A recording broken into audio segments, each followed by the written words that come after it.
नमस्कार। भारतीय कला एवं संस्कृति के इस लेक्चर में आपका स्वागत है। आज हमारी चर्चा का मुख्य विषय है भारत में जो नृत्य कलाएं हैं, जो अन्य कलाएं हैं, इसका विकास एवं इसकी संरचना को आज हम समझेंगे और इसमें महत्वपूर्ण जो आप व्यक्तित्व हैं इनके बारे में भी जानेंगे जो आपके एग्जाम में भी आते हैं प्रश्न। तो आइए बात करते हैं आज के हम लेक्चर पर और शुरुआत करते हैं संस्कृत लिटरेचर से, क्योंकि हम जानते हैं संस्कृत लिटरेचर एक बहुत महत्वपूर्ण स्रोत है भारत में इतिहास के अध्ययन का। इसमें वैदिक साहित्य आ जाते हैं। वैदिक साहित्य में 4 वेद हैं जो हम जानते हैं, ऋग्वेद है, सामवेद, यजुर्वेद, अथर्ववेद। इसके अलावा पुराण हो जाएंगे, करीब ये 18 पुराण हैं। इन पुराणों में तात्कालिक राजाओं की भी चर्चा है। उदाहरण के तौर पर वायु पुराण की बात करें तो इसमें गुप्त साम्राज्य की चर्चा है, गुप्त राजाओं की चर्चा है, तो इसलिए ये भी महत्वपूर्ण स्रोत है। इसके अलावा कुछ कालिदास के महाकाव्य हो जाएंगे, विक्रमोर्वशीयम, मालविकाग्निमित्रम, ये सब हो जाएंगे कालिदास के जो तात्कालीन महाकाव्य नाटक हैं, ये सब भी महत्वपूर्ण है। इसके अलावा बस ऐसे ही जो व्यक्ति हुआ करते थे, चाहे वो कोई भी हो, भारवी हो, विज्ञानेश्वर हो या फिर अन्य हो, मुद्रा राक्षस के लेखक हो, तो कोई भी हो, ये सब भी आपके लिए बहुत महत्वपूर्ण है संस्कृत लिटरेचर में, क्योंकि ये बहुत महत्वपूर्ण स्रोत है तात्कालिक आर्ट एंड कल्चर को जानने का और तात्कालिक इतिहास को जानने का। क्योंकि आप देखेंगे मुद्रा राक्षस नामक जो नाटक है, तो इस नाटक में चंद्रगुप्त चाणक्य की बात कही गई है। इन्हीं का दूसरा एक नाटक है जिसमें गुप्त काल में जो रामगुप्त था और चंद्रगुप्त द्वितीय था विक्रमादित्य, उसके बारे में कथा कही गई है। इसी तरीके के अन्य नाटक हैं। मालविकाग्निमित्रम में एक ऐसी तरीके के नाटक की बात कही गई है जो अग्निमित्र के बारे में है। तो ये सब महत्वपूर्ण स्रोत हैं। चलिए, तो ये संस्कृत नाटक के बारे में हमने बात की, ठीक है। इसके अलावा इसमें महाभारत, जिसको जैश संहिता कहा जाता था, आगे चल के इसका नाम भारत में महाभारत पड़ा, ये भी महत्वपूर्ण है। क्योंकि इसमें भारत में जो महाभारत है, इसमें गीता जो इसके बीच में गीता है, ये भारत में दर्शन शास्त्र का महत्वपूर्ण स्रोत है। जो भारत की इंडियन फिलॉसफी है, इसका सबसे मूलभूत ग्रंथ है।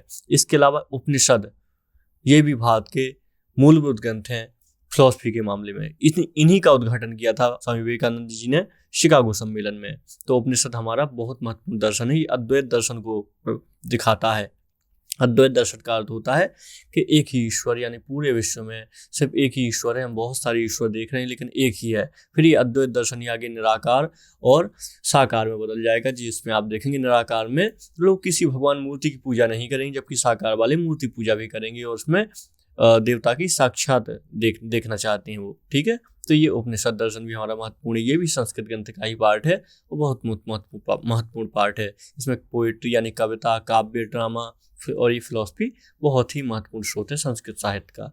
आइए आगे बात करते हैं क्लासिकल डांस फॉर्म। बहुत ही महत्वपूर्ण चैप्टर है आपके लिए, क्योंकि जानते हैं जो कला एवं संस्कृति होती है, कला एवं संस्कृति का मूल होता है ये परफॉर्मिंग आर्ट, नृत्य कलाएं, दृश्य कलाएं। तो ये महत्वपूर्ण है, दृश्य कलाएं और ये परफॉर्मिंग आर्ट्स, ठीक है। तो अगर हम बात करें कि भारत में क्लासिकल डांस जो है ये कैसे आई, इनकी शुरुआत कैसी आई, तो एक कहानी है इसके पीछे कि जब देवता मतलब सृष्टि के निर्माण के बाद जब देवता बोर हो रहे थे, देवता परेशान हो रहे थे, तब उन्होंने ब्रह्मा जी से प्रार्थना की, ब्रह्मदेव हमारे लिए कुछ आप और करिए, हम परेशान हो रहे हैं, हम अकेले, बहुत बुरा लग रहा है हमें। तो इसमें ब्रह्मा जी ने जो भरत मुनि थे इनसे कहा कि आप कुछ एक नाट्य शास्त्र की रचना करिए ताकि देवताओं का मनोरंजन हो सके। तो आखिरकार भरत मुनि ने नाट्य शास्त्र नामक एक ग्रंथ लिखा और इसमें उन्होंने परिकल्पनाएं की नृत्य से संबंधित।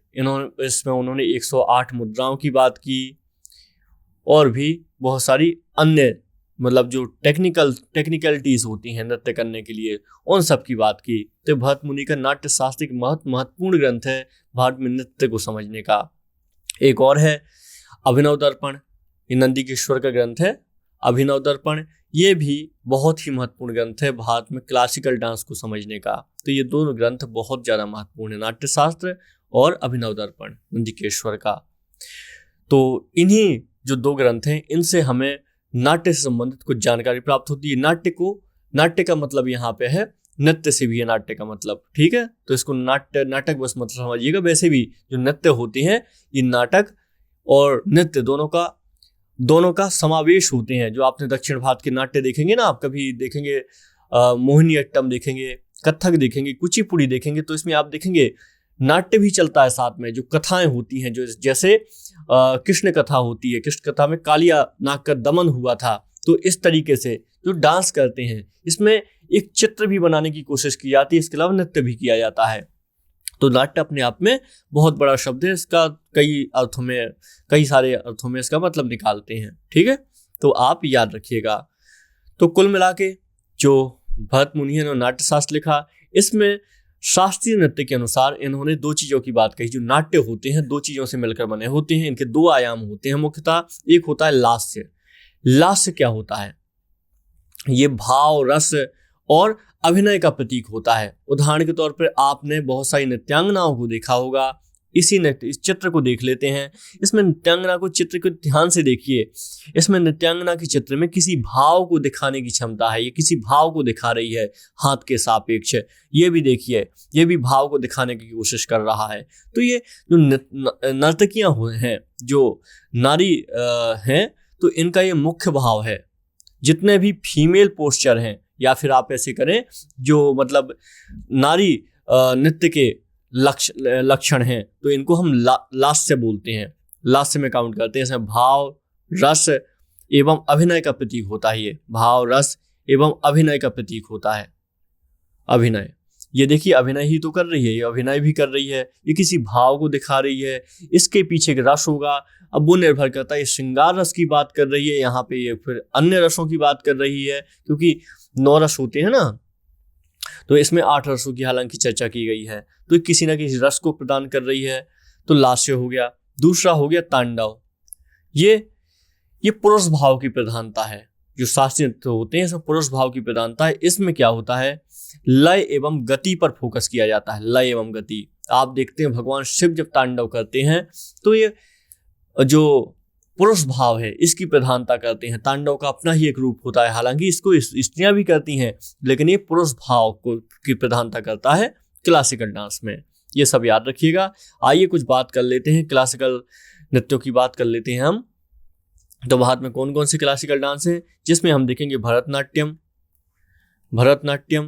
ये भरतनाट्यम कहाँ होता है? ये तमिलनाडु का नृत्य है। इसी तरीके से मोहिनीअट्टम हो जाएगा। ये आप नृत्य याद रखेंगे, बहुत ही ज़्यादा महत्वपूर्ण है। मोहिनीअट्टम ये केरल का हो जाएगा। इसके अलावा कथकली नाम का एक नृत्य भी है, जिसमें आप देखते हैं बहुत बड़े बड़े पोस्चर पहने जाते हैं। चेहरे पर बहुत सारे रंग भी होते हैं, जिसमें हरा लाल रंग भी आप देखते हैं। और तो ये कथकली होता है, ये केरल का ही है। इसके अलावा एक अन्य नृत्य है कुचिपुड़ी। कुचिपुड़ी कहाँ का नृत्य है? कुचिपुड़ी आंध्र प्रदेश का नृत्य है, ठीक है। इसके अलावा सत्रिया, एक सत्रिया नाम का नृत्य, ये सबसे नया नृत्य है। इसको शंकरदेव इसके प्रवर्तक माने जाते हैं। ये असम का नृत्य है, सबसे नया है। इसके अलावा ओडिसी तो उड़ीसा का नृत्य हो जाएगा, ठीक है। और मणिपुरी, ये मणिपुर का नृत्य हो जाएगा। तो अगर देखा जाए तो कुल मिला के भारत में 8 महत्वपूर्ण नृत्य हैं। इसमें से 8वां महत्वपूर्ण नृत्य है कथक।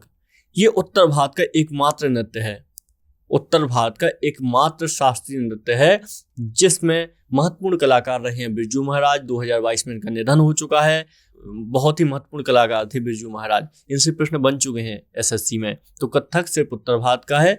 बाकी जो अन्य नृत्य हैं ये उत्तर पूर्व, जिसमें नॉर्थ ईस्ट में आप देखते हो, उनका प्रतिनिधित्व करते हैं 2 नृत्य, और बाकी सब दक्षिण भारत का प्रतिनिधित्व करते हैं। तो इस तरीके से 8 शास्त्रीय नृत्य हैं भारत में, याद रखिएगा, ठीक है।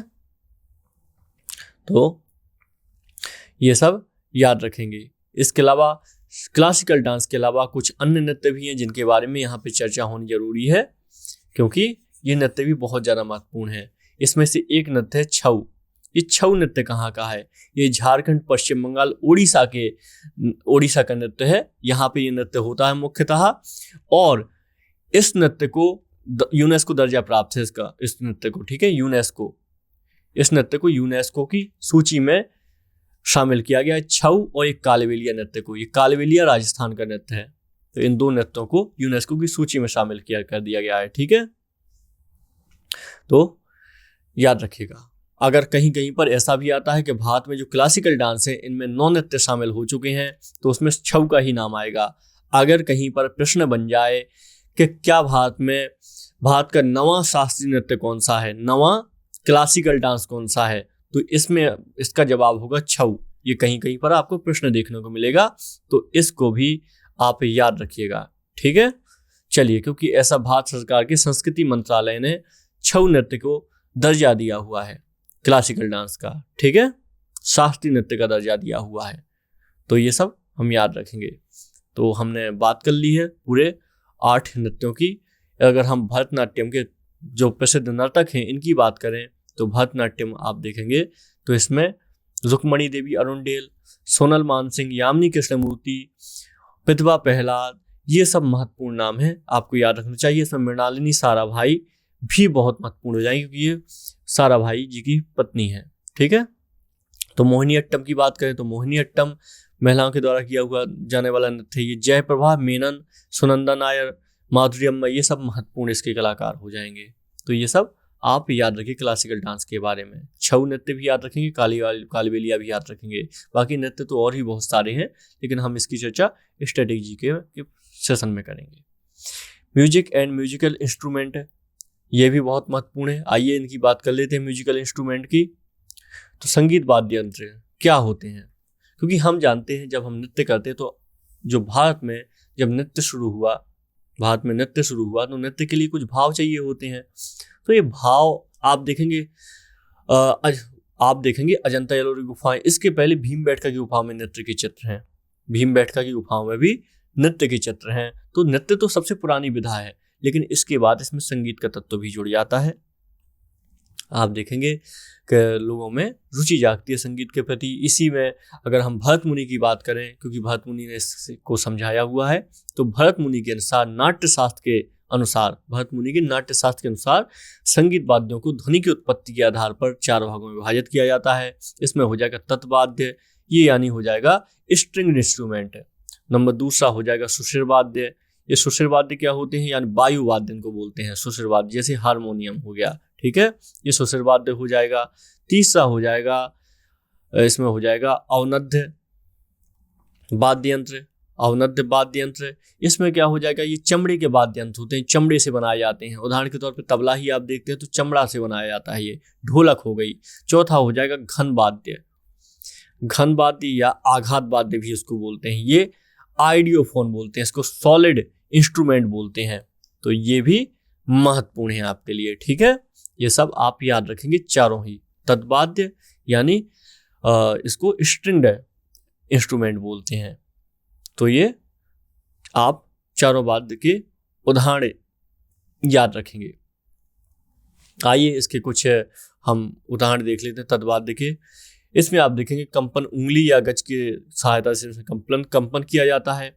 इसमें हो जाएगा संतूर हो जाएगा। इसमें हाल में संतूर जो वादक थे शिव कुमार शर्मा का निधन भी हुआ है 2022 में, इसलिए यहाँ से प्रश्न बनने की भी संभावना होती है संतूर वादन से।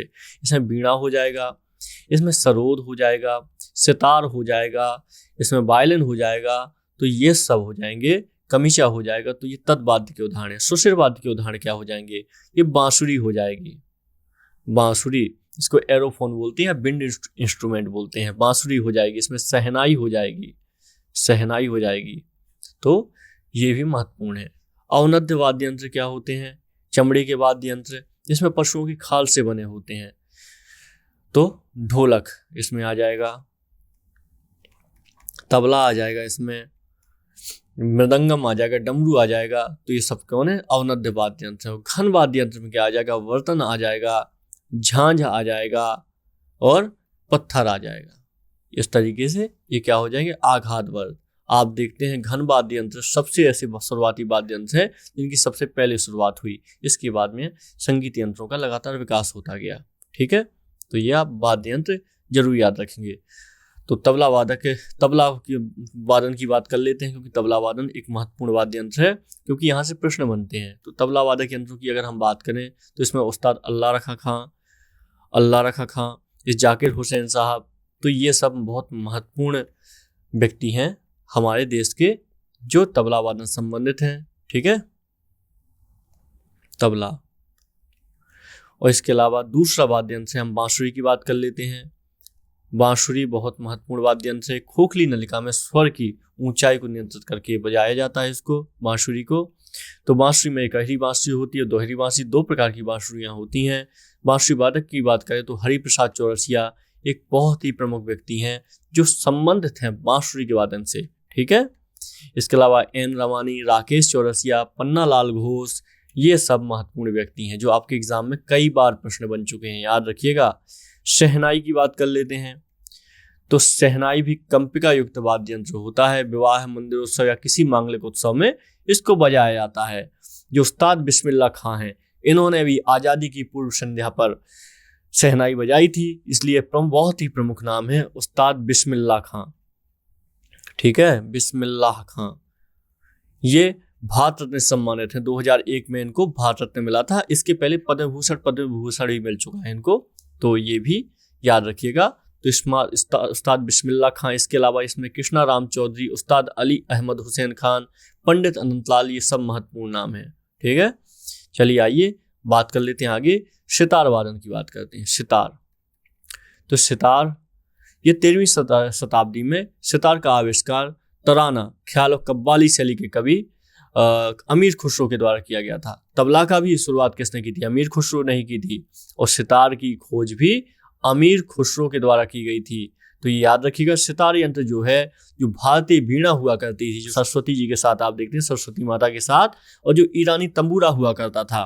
तंबूरा एक सिंपल सा वाद्य यंत्र था जिसमें जो वीणा जितना आकर्षक नहीं हुआ करता था, इसको मुख्यतः जो सूफी संत हैं वो बजाया करते थे तंबूरे को। तो जो सितार है, तो ये अमीर खुसरो के द्वारा लाया गया था, इसके द्वारा इसका आविष्कार किया गया था। जो पंडित रविशंकर जी हैं, ये इससे संबंधित महत्वपूर्ण व्यक्ति हैं। पंडित रविशंकर जी, इसमें निखिल बनर्जी हो जाएंगे, विलायत खां हो जाएंगे, बंदे हसन हो जाएंगे, बुद्धादित्य बनर्जी हो जाएंगे, उमाशंकर मिश्रा, ये महत्वपूर्ण व्यक्ति हैं सितार वादन के मामले में। अगला यंत्र है हमारा संतूर। तो संतूर वादन में अगर देखा जाए तो आप देखेंगे पंडित शिव कुमार शर्मा, इनका हाल फिलहाल में निधन हो चुका है। ये बहुत ही महत्वपूर्ण व्यक्ति हैं, इनका नाम याद रखेंगे। भजन सुपारी हो जाएंगे, अभय सोपोरी हो जाएंगे, इसमें तरुण भट्टाचार्य, सतीश व्यास, ये सब महत्वपूर्ण व्यक्ति हैं। तो संतूर क्या होता है? ये सततंत्री वीणा के रूप में जाना जाता है। इसमें 72 तार होते हैं। और संतूर की जो है उत्पत्ति, ऐसा माना जाता है कि इसकी ईरान से हुई है, संतूर की उत्पत्ति ऐसा माना जाता है। ठीक है, तो ये सब आप याद रखेंगे। इसके अलावा आइए कुछ और बात कर लेते हैं संतूर के अलावा। तो एक नया यंत्र है, ये है सरोद। सरोद, तो सरोद फारसी मूल का शब्द होता है जिसका अर्थ होता है गीत या माधुरी। ठीक है, तो सरोद में 6 और 8 तार होते हैं। विश्व में सरोद के प्रसिद्धि दिलाने का श्रेय उस्ताद अमजद खान को जाता है, अमजद अली खान को।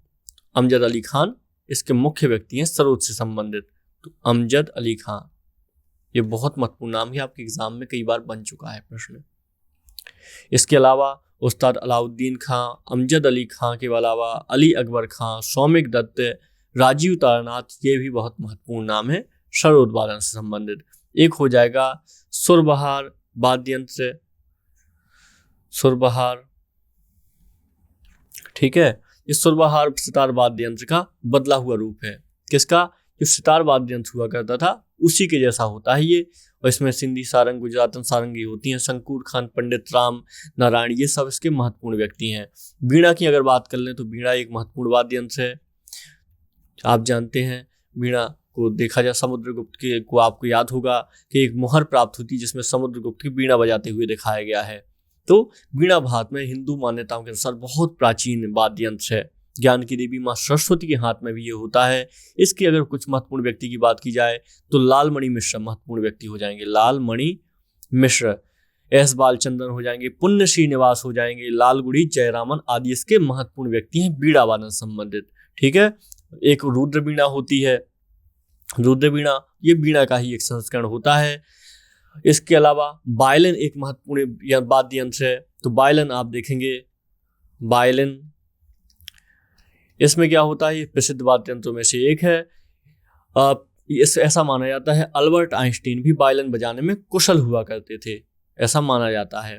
इसका वायलिन को हिंदी में बेला नाम से भी जाना जाता है। ठीक है, इसमें वादकों के नाम अगर हम बात करें तो विष्णु गोविंद जोग द्वारम वेंकटेश्वर नायडू, इसमें एस चंद्रशेखरन हो जाएंगे, एम चंद्रशेखरन, और इसमें एम एस गोपाल कृष्णन आदि नाम महत्वपूर्ण है।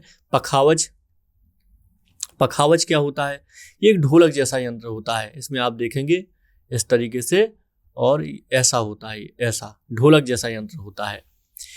तो तबले की उत्पत्ति पखावज से हुई है, ऐसा माना जाता है। पहले पखावज आया था, इसके बाद तबला की उत्पत्ति हुई थी। पखावज को पुष्कर, मृदंग, मिदल आदि नामों से भी जानते हैं।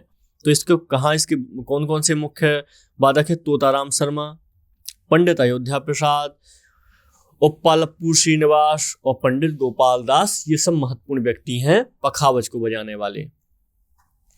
तो इसी तरीके से अन्य वाद्य यंत्र भी हैं, घटम हो जाएंगे। घटम यानी जो घड़े के आकार जैसे वाद्य यंत्र होते हैं, जिसका संकीर्ण मुंह होता है, इसको घटम वाद्य यंत्र बोलते हैं।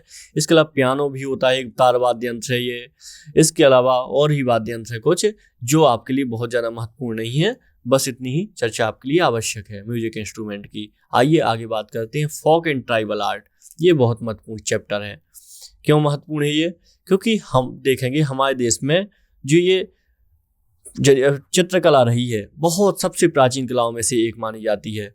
इसमें आप देखेंगे सबसे प्राचीन चित्रकलाओं में से एक मानी जाती है। भीमबेटका के चित्रों की हमने बात की थी, तो भीमबेटका के और सिंधु घाटी में जो हमको हल्के फुल्के ऐसे साक्ष्य प्राप्त हुए हैं, यही भारत में दर्शाते हैं कि भारत में चित्रकला बहुत ही पुरानी रुचि है। हालांकि वो चित्रकला आदिम प्रवृत्ति है, मतलब आदिम लोगों की चित्रकला है, मतलब चित्रकला का आदिम प्रकार है।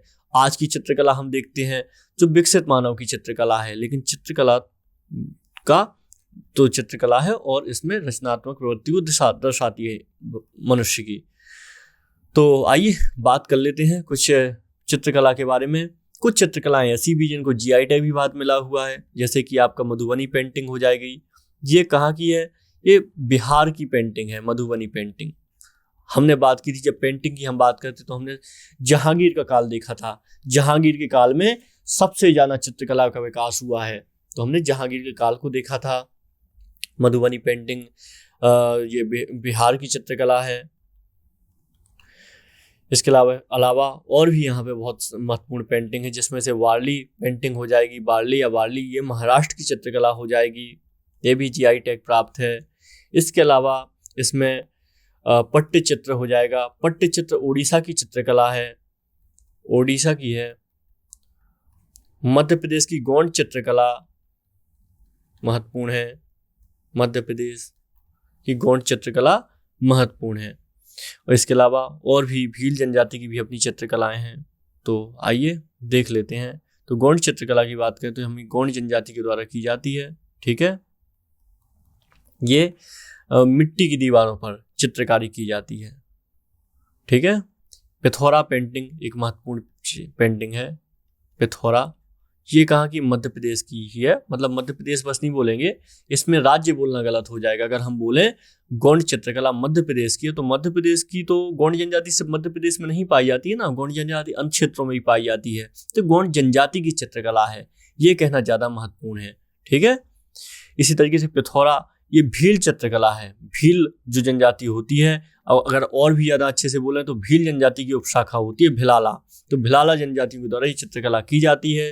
अनुष्ठानिक चित्रकला है, इसमें घरों की दीवारों पर ये चित्र बनाए जाते हैं और देवताओं से प्रार्थना की जाती है। गाय से गोबर से लीप के दीवार को ये चित्रकला बनाई जाती है। तो इस तरीके से ये पिथौरा चित्रकला महत्वपूर्ण है आपके लिए। ठीक है, ये सब आप चीज़ें याद रखेंगे।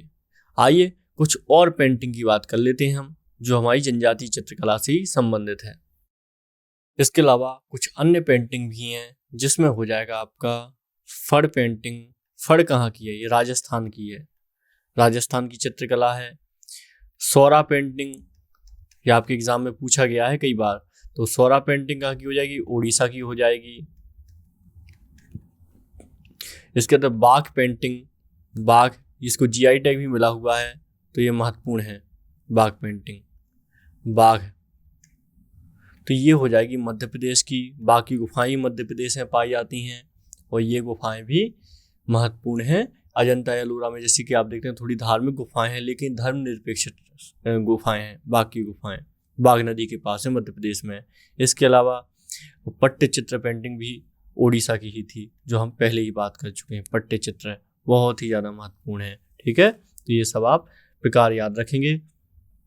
और बार्ली चित्रकला की हमने बात की, ये हो जाएगी बार्ली चित्रकला कहाँ की, ये बॉम्बे की या फिर महाराष्ट्र की चित्रकला है, बहुत ज़्यादा महत्वपूर्ण है। बहुत बार एग्जाम में यहाँ से प्रश्न बना है। ठीक है, तो ये सब याद रखेंगे। एक और पेंटिंग है जिसमें काली घाट पेंटिंग भी है। काली घाट, इसको कालीधार पेंटिंग भी बोला जाता है। ये 19वीं सदी में बंगाल के कालाधर काली मंदिर कोलकाता और आसपास के इलाकों में विकसित हुई थी, और कोलकाता के पास फलने फूलने के कारण इसको पेंटिंग को काली घाट शैली कहा जाता है। तो इसमें देवी देवताओं के चित्र कुंचियों कालिक से बने होते हैं, यानी ये पश्चिम बंगाल की एक बहुत ही महत्वपूर्ण चित्रकला है। ठीक है, कोलकाता, तो कोलकाता, तो यहाँ पे ये फलने फूलने के कारण इसको ये कहा जाता है, काली घाट कहा जाता है। इसके अलावा एक चित्रकला है थांग चित्रकला। थांग चित्रकला में क्या किया जाता है, भगवान बुद्ध के जीवन से संबंधित और शिक्षाओं पर आधारित चित्र बनाए जाते हैं। ये भारत, नेपाल, श्रीलंका, तिब्बत, इन सब स्थानों पर चित्र बनाए जाते हैं। इसमें क्या किया जाता है, सूती वस्त्रों के धुले हुए काटल पर ये चित्र बनाए जाते हैं। ठीक है, ये याद रखिएगा। इसको आध्यात्मिक चित्रकला भी कहते हैं, क्योंकि इस चित्रकला का विषय धार्मिक आध्यात्मिक ही होता है और भगवान जीवन और उनकी शिक्षाओं पर आधारित ये चित्र होते हैं। तो ये थांका चित्रकला बहुत ज़्यादा महत्वपूर्ण है, याद रखिएगा। पट्टिचिला चित्रकला का याद रखिएगा, इसको फर्श चित्रकला भी कहा जाता है। अगर पट्टे को हिंदी में कहा जाए, फर्श भी कहा जाता है इसको। ठीक है, तो ये नाम भी पूछा जा सकता है आपसे, तो ये सब नाम याद रखेंगे। ठीक है, चलिए, तो आज हमने चित्रकला की बात की और भी अन्य तत्वों पर बात की। आइए आगे बात करते हैं फेस्टिवल एंड ट्रेडिशन, भारत में उत्सव और परंपराएं। चलिए, फिर उत्सव परंपराओं की अगर हम बात करें तो आप जानते हैं भारत विविधताओं का देश है। भारत में अनेकों अनेक त्योहार और उत्सव मनाए जाते हैं और हर साल यहाँ पे मनाए जाते हैं उत्सव। तो जो इनमें से कुछ उत्सव सीधे एग्जाम में भी प्रश्न पूछे जाते हैं, तो आपके लिए ऐसे महत्वपूर्ण हो जाता है कि आप इन उत्सवों की से संबंधित चीज़ें ध्यान में रखें और तैयार रहें, क्योंकि इनसे प्रश्न बनते हैं एग्जाम में। ठीक है, तो आइए बात कर लेते हैं कुछ उत्सवों के बारे में। इसमें से कुछ उत्सव जो हैं, ये उत्सव यूनेस्को की विरासत सूची में भी शामिल हैं, तो और ज़्यादा महत्वपूर्ण हो जाते हैं। तो चर्चा करते हैं। सबसे पहले ऐसा ही एक उत्सव है दुर्गा पूजा। ये बंगाल में मनाई जाती है, हम जानते हैं। इसको यूनेस्को की विश्व विरासत सूची में शामिल है, यूनेस्को की विश्व धरोहर की सूची में शामिल है। इसको अदृश्य कला के रूप में शामिल किया गया है। तो ये दुर्गा पूजा आप याद रखेंगे, बहुत ही महत्वपूर्ण है। इसके अलावा दिवाली, होली, नवरात्रि, ईद, ऐसे अनेक त्यौहार मनाए जाते हैं। एग्जाम पॉइंट ऑफ व्यू से कुछ और त्योहारों को हम जान लेते हैं। नागालैंड में एक त्योहार मनाया जाता है हॉर्नबिल। मणिपुर बहुत ज्यादा महत्वपूर्ण है, याद रखिएगा, प्रश्न बनते हैं। चंफा, याओसांग, यहाँ पे एक मार्शल आर्ट भी है यहाँ का, याओसांग। ठीक है, मणिपुर का हो जाए सिक्किम में सोनम लोचर और नामसूंग नाम के ये त्योहार मनाए जाते हैं। त्रिपुरा में मनाया जाता है गरिया पूजा। इस तरीके से त्योहार मनाए जाते हैं। इसमें हो जाएगा बतुकम्मा और बोनालू। ये कहाँ का त्योहार है, बतुकम्मा और बोनालू, ये भी दो महत्वपूर्ण त्योहार हैं और ये तेलंगाना राज्य के त्योहार हैं। ये सालीवाहन संवत की अमावस्या तिथि से मनाया जाता है ये बतुकम्मा। ठीक है, ये याद रखेंगे। इसी तरीके कुछ मेले, एक अम्बुबाची मेला हो जाएगा। ये अम्बुबाची मेला कहाँ, ये सब SSC के क्वेश्चन है प्रीवियस ईयर, याद रखिएगा। ये असम में मनाया जाता है अम्बुबाची मेला, ठीक है। गंगा सागर मेला इसी तरीके का एक महत्वपूर्ण है। ये हो जाएगा पश्चिम बंगाल का महत्वपूर्ण मेला है, ये एक तरीके से त्यौहार ही है, ठीक है। इस तरह एक अन्य त्यौहार है सेक्रेनी त्यौहार। ये सेक्रेनी त्यौहार नागालैंड में मनाया जाता है, नागालैंड सेक्रेनी। ये सेक्रेनी त्यौहार कहाँ मनाया जाता है, नागालैंड में मनाया जाता है, ठीक है। एक बाली यात्रा, तो बाली यात्रा वैसे तो साउथ ईस्ट में ही मनाया जाता है, साउथ ईस्ट के देशों में। ये ओडिशा का में मनाया जाना भी बहुत बड़ा महत्वपूर्ण पर्व है, बाली यात्रा। इसको ठीक से लिख देते हैं, बाली यात्रा। तो ये ओडिशा में का बहुत महत्वपूर्ण त्यौहार है, ये याद रखिएगा। ये कटक नगर में मनाया जाता है, महानदी के किनारे गड़गड़िया घाट पर इसको मनाया जाता है। कार्तिक पूर्णिमा में शुरू होता है। बाली यात्रा का शब्द का मतलब होता है बाली की यात्रा। इन यात्राओं का उद्देश्य व्यापार और सांस्कृतिक प्रसार इन यात्राओं का मुख्य उद्देश्य होता है, ठीक है। ये आप याद रखिएगा। इस तरीके का एक त्यौहार है, इसी तरीके का एक त्यौहार है सकेवा त्यौहार। ये सकेवा भी आप याद रखिएगा। ये सिक्किम का एक त्यौहार है, सिक्किम, ठीक है। सिक्किम का एक महत्वपूर्ण त्यौहार है। इसके अलावा इसको अनेक और नामों से जाना जाता है, उभोली जाना जाता है, डोंग वंगा जाना जाता है। ये सब त्यौहार आपके एग्जाम में प्रश्न बन चुके हैं, ठीक है। इस तरीके का एक त्यौहार है जमशेद नवरोज। ये पारसी लोगों का एक मूल त्यौहार है, पारसी धर्म है इनका मूल त्यौहार है। इसके बारे में माना जाता है कि भारत में नवरोज उत्सव गयासुद्दीन बलबन के द्वारा शुरू किया गया था। फिर नवरोज ईरानी नववर्ष का नाम होता है, जिसे फारस का नया साल ही माना जाता है। यह उत्सव प्रतिवर्ष 21 मार्च को ईरान के शाह जमशेद के सिंहासन ग्रहण करने के दिन मनाया जाता है। यह बसंत का प्रथम दिन होता है, जब सूर्य विषुवत रेखा पर पहुंचता है, दिन रात बराबर होते हैं। तो इस तरीके से आप देखते हैं ये ईरान से शुरुआत हुआ, जब वहाँ पारसी मूल के लोग हुआ करते थे। तो ये सब याद रखिएगा। कुछ और अन्य त्यौहार हैं, इनकी भी बात कर लेते हैं।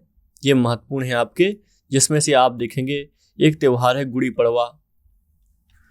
पड़वा। ये महाराष्ट्र में मनाया जाने वाला त्यौहार है, महाराष्ट्र। बैसाखी ये पंजाब का त्यौहार है, पंजाब राज्य में मनाया जाता है। छठ पूजा ये बिहार का त्यौहार है। दुर्गा पूजा ये पश्चिम बंगाल का है। पहले ही हम इसकी बात कर चुके दुर्गा पूजा पे। तो दुर्गा पूजा यूनेस्को की जो अदृश्य विरासत सूची होती है उसका एक महत्वपूर्ण त्यौहार है। और इसके अलावा जो छऊ नृत्य है, कालबेलिया है, ये भी शामिल होते हैं इस विश्व विरासत सूची में, ठीक है। ये कुंभ का मेला भी याद रखिएगा, यहाँ से प्रश्न बने हैं, कई सारे एग्जाम में प्रश्न आते रहते हैं। तो कुंभ मेला कहाँ कहाँ आयोजित किया जाता है ये देख लेते हैं। 12 वर्ष के अंतराल पे आयोजित किया जाता है। प्रयागराज में संगम पर, हरिद्वार में गंगा नदी के किनारे, उज्जैन में क्षिप्रा नदी के किनारे और नासिक में गोदावरी के नदी के किनारे। ये 12 वर्ष में एक बार मनाया जाता है, ठीक है, गोदावरी। तो इस तरीके से ये आप याद रखेंगे, एग्जाम में प्रश्न बन चुके हैं। भारत में फसल कटाई के अवसर पर एक त्यौहार मनाए जाते हैं, कई सारे त्यौहार मनाए जाते हैं। तो इसी में एक ऐसा ही त्यौहार है लोहड़ी, ठीक है, लोहड़ी। तो ये पौष मास में मनाया जाता है, ठीक है। इसके अलग अलग नाम भी होते हैं अलग अलग राज्यों में। इसको पोंगल, उत्तरायण, लोहड़ी, भोगली बिहू के नाम से जाना जाता है। ये फसल कटाई के अवसर में मनाए जाते हैं। अलग अलग राज्यों में इसका अलग अलग नाम होता है। जैसे तमिलनाडु में इसको पोंगल बोल देते हैं, और भी अलग अलग इसके नाम होते हैं। एक ऐसा ही एक और है भांड पाथेर। ये जम्मू कश्मीर का परंपरागत नाटक कला है, ये नाटक कला है।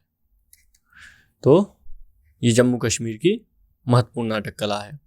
एक असम के लोगों का पर्व है, ये भी आप याद रखिएगा। इस पर्व का नाम है मेडाम मेफी।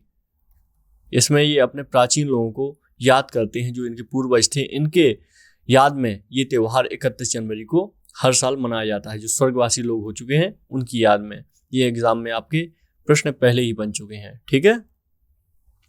तो ये सब आप याद रखेंगे। माधवपुर मेला एक गुजरात का भी महत्वपूर्ण त्यौहार है, ये भी एग्जाम में प्रश्न बन चुका है। तो ये सब आप माधवपुर मेला का याद रखिएगा, बहुत बार एग्जाम में प्रश्न बना है, तो ये आपके मतलब आपको हेल्प करेगा एग्जाम में, और जो ऑप्शन होते हैं इनको क्लिक करने में, ठीक है। चलिए एक ही शब्द याद रखिएगा। कुंभ की बात की थी, पूर्व का महाकुंभ किसे कहा जाता है? पूर्व का महाकुंभ कहा जाता है जो कामाख्या देवी के पास मेला लगता है, अंबुबाची मेला लगता है, इसको पूर्व का महाकुंभ कहा जाता है। ये याद रखिएगा कि कामाख्या देवी का मंदिर है गुवाहाटी में, वहां पर ये मेला लगता है, इसलिए ये मेला बहुत ज्यादा महत्वपूर्ण है, ठीक है। तो आज हमने कुछ महत्वपूर्ण त्योहारों की बात की है, और भी बहुत सारे त्योहार हैं जिनके बारे में बात की जा सकती थी, जैसे सरहुल त्योहार हो गया, ये झारखंड का एक प्रमुख त्योहार होता है, आदिवासी के लोगों द्वारा मनाया जाता है। इसी तरीके से कैलपूध उत्सव हो गया, ये कर्नाटक में मनाया जाता है। कुछ और खेल हैं और जो कुछ और परंपराएं हैं इनके बारे में बात की जा सकती थी, जैसे खिचड़ी, उत्तरायण, लोहड़ी, इनकी तो हमने बात कर ली है। खैर, तो थोड़ी सी रेहू खीम, कावरी शॉल, ये सब भी बहुत ही महत्वपूर्ण होते हैं, तो टॉपिक हैं जिनकी चर्चा की जाती है। जिसमें आप एक चीज़ याद रखिएगा, पुष्कर मेला, ये पुष्कर मेला से क्वेश्चन बनते हैं। ये पुष्कर मेला, और यहीं पर आपको एक और मेला मिलेगा जो यहाँ पे राजस्थान में, ये मेला बहुत ज़्यादा इम्पोर्टेंट होती है। एक है जैसलमेर में ये मरु फेस्टिवल, ये मरु फेस्टिवल महत्वपूर्ण है, यहाँ से भी प्रश्न बन चुके हैं, ठीक है। तो चलिए आज अपने इस लेक्चर को कंप्लीट करते हैं, मिलते हैं किसी और सेशन में। नमस्कार।